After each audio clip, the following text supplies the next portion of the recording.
Mais c'est le grand retour d'Alexandre Moranville-Ouellette. Ben Allô? oui, mes hommages, vous allez toujours bien. Oui, qu'est-ce que tu as fait de tes vacances? Qu'est-ce que tu peux nous dire que tu as fait? Oui, c'est ça. Je peux tout vous dire ce que j'ai fait. Non, je suis allé m'isoler dans le bois pendant une semaine de temps. Pas de réseau, pas d'électricité même. Là. Oh. Tu sais, à chandelle le soir, oui. à lire un livre, à jouer à des jeux de société en famille. Non, vraiment extrêmement plaisant. Ça fait du bien de se Ça fait du déconnecter. bien. Ça rejoint notre conversation qu'on avait tantôt sur le téléphone. Et Ben. là, tu as expérimenté ça pendant une semaine, pratiquement d'être complètement décroché. Tu sais, faisait tellement longtemps, moi, j'avais pas eu une journée, par exemple, où je sais même pas il est quelle heure.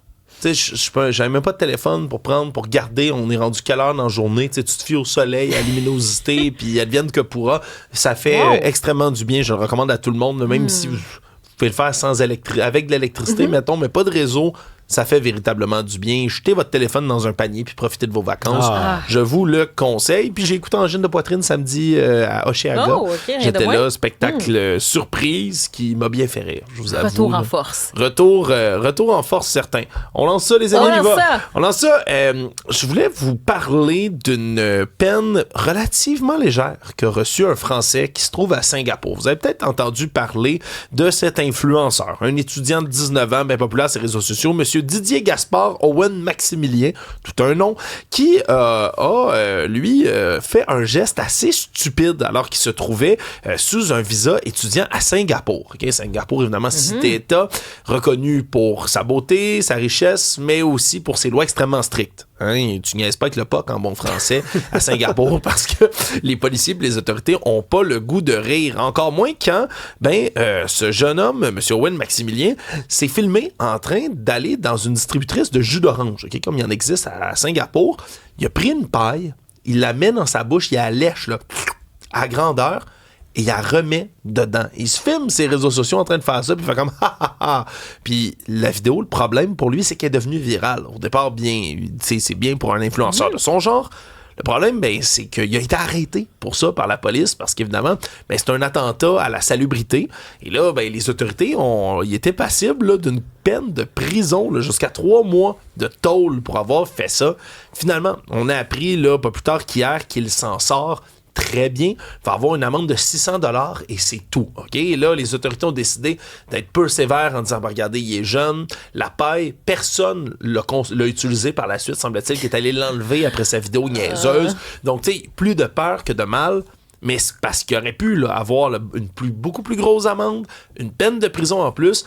Et je voulais vous demander, est-ce qu'on ne devrait pas être plus sévère? Plus sévère avec les influenceurs, avec les gens qui, au nom d'un défi, au nom de la viralité, au nom d'avoir le plus de clics possible, enfreignent la loi, vont faire des trucs bien stupides, bien niaiseux, parce qu'on dirait que tant qu'il n'y aura pas de gens qui sévissent sur ces crimes-là, il y en a d'autres qui vont être encouragés à le faire. Puis quand je vois que Singapour, là, de toutes les nations sur Terre, décide d'être plus tranquille avec une peine comme celle-là, moi, ça m'a fait sourciller. Je sais pas pour vous. C'est parce qu'ils font ça parce qu'ils veulent pas, par la suite, que ça devienne un ultra médiatisé, que le gars sorte finalement de prison s'il est envoyé en prison et fasse pendant des années des vidéos sur Singapour, incite les gens à ne pas y aller. Donc, ils ont calculé ça. Mais moi, j'ai bien de la misère avec les gens baveux dans la vie. Ça, c'est baveux.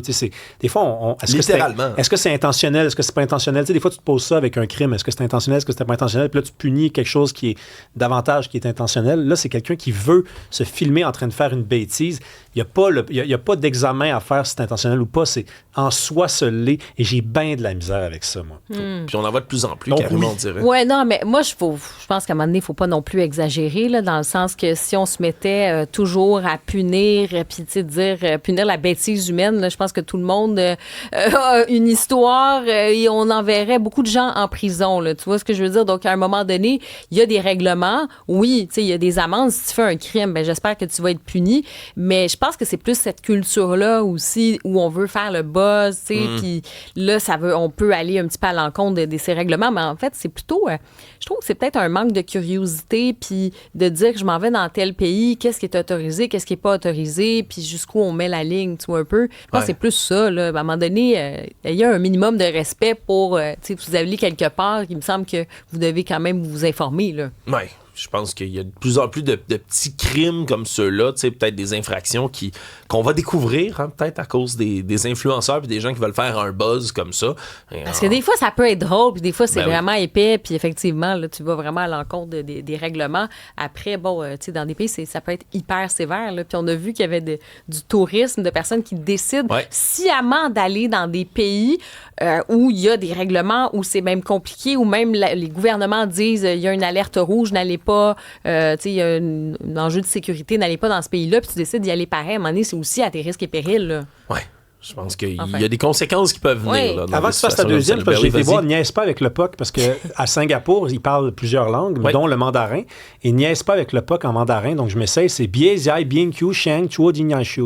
Bon, on salue tous nos auditeurs qui parlent mandarin puis qui apprennent des expressions. À la demande, je peux le répéter, mais je suis pas... Toi, t'es dans l'intonation. Ça se peut que t'aies dit autre chose. Oui, c'est ça. Je m'excuserai d'avance. Ça se pourrait aussi. Hey, je vous transporte en France, à Clermont-Ferrand. Il y a un homme qui a comparu la semaine dernière, homme de 27 ans, pour une bien drôle de raison. Okay? Voyez, monsieur, lui, en février 2025, décide d'acheter une auto, qui est une Renault Mégane, pour ne pas la nommer.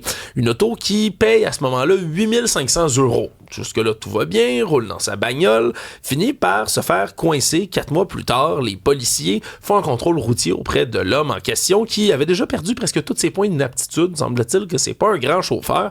Et là, on découvre que le véhicule il est signalé volé. Il n'y a pas d'assurance, il a été volé quelque part. Et là, ils se mettent à poser des questions au conducteur. Tu sais, où c'est que vous avez acheté cette auto-là? Puis, avez-vous des papiers?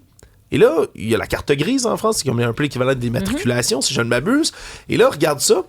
La voiture est au nom de Emmanuel Macron. Ah, il est connu, lui. Et là, l'adresse, c'est le 55 rue du Faubourg Saint-Honoré à Paris.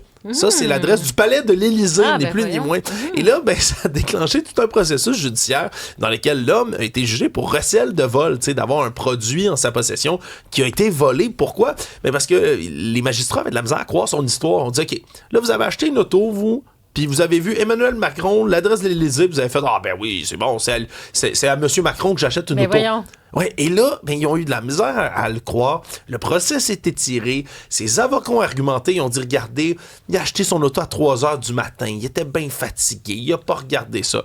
Et là, ça a fait poser d'autres questions. Comme quoi, il a payé son auto pas mal moins cher que ce que ça vaut. Qui achète une auto à 3 h du matin?